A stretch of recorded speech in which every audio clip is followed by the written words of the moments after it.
For RCR Wireless News, I'm Sean Kinney and welcome to Global Joe. We're going to take you around the world of telecom and ICT news so you can catch up on any stories that you might have missed overnight. And I'm Stormy O'Donnell, and we'd like to thank our sponsor, telecomcareers.com, the industry's largest resume and database and jobs board. And we're back here at IEEE Globecom, downtown Austin, checking everything out, tons of industry leaders on hand, and we're bringing you lots of multimedia content from the show at rcrwireless.com and on our YouTube page. So be sure to check that out. We've got some good stuff. That's right. It's been a really interesting show so far, so be sure to check all that content out. And first up this morning, Stormy, we've got a big story out of China. Shanghai Daily reports that China Mobile is aiming to build 10,000 4G base stations in Shanghai, including those in the pilot free trade zone, and all by the end of the year. This comes as the carrier just capped 2 million 4G users in Shanghai alone. China Mobile may have 70 million 4G users by the end of 2014, and the company's aiming for 150 million by the end of next year, and then double that mark to 300 million. That's pretty interesting because they just announced that China Tower would be taking over building all the towers for... That's right. It's a joint company of China Mobile, China Telecom, and China Unicom. Yeah, that's right. And so I guess that's why they want to get them built by the end of the year. There we go. So that's interesting stuff. And more out of the EMEA region, Huawei just announced 2G and 3G networks modernization deal with Telenor in Asia and Europe.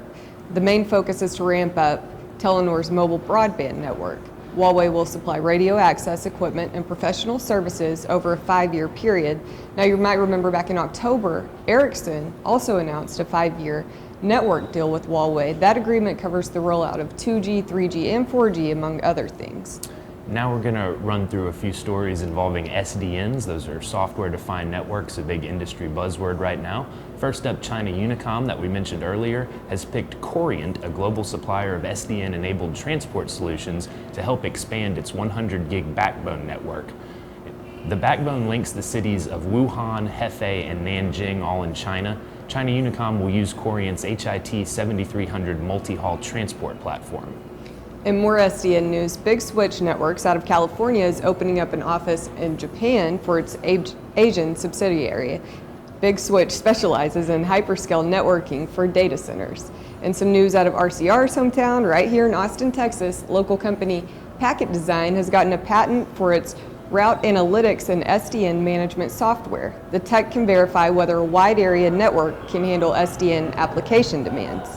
And finally, on that SDN front, field player Netronome announced a collaboration with Microsoft to work on reference designs for SDN and network function virtualization. That announcement came yesterday from the TM Forum event out in Silicon Valley. Our boss and our editor-in-chief, Dan Myers, out there covering the event, and he's been posting lots of stories to rcrwireless.com, so you can learn more about that story and many others. And along with Dan, we have people all over the U.S. and all over the globe. Editor Roberta Prescott, who's based in Brazil, just had the chance to interview Mark Hurd, the co-CEO of Oracle. The digital disruptive gives the enterprises the ability to bring different level of services and different level of relationship.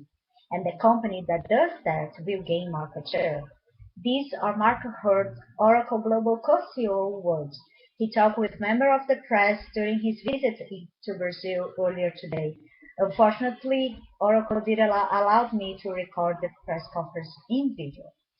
Talking specifically about the telecommunication industry, Hurd said that today his service provider knows exactly where he is and what he uses, but he hasn't been contacted by them to offer, for example, extra data package. When I asked him about if carriers are embracing telecom analytics tools to solve this kind of problem or to anticipate customers' issues, he agreed that we don't see it today, but he said the service providers are working on that and that it only takes one carrier to get it right that the others will follow. Carriers, he noted, have a tremendous amount of data, but they don't have yet the ability to translate all of that into a differentiated relationship and experience. And once in Brazil, Hurd also commented on Latin America business performance.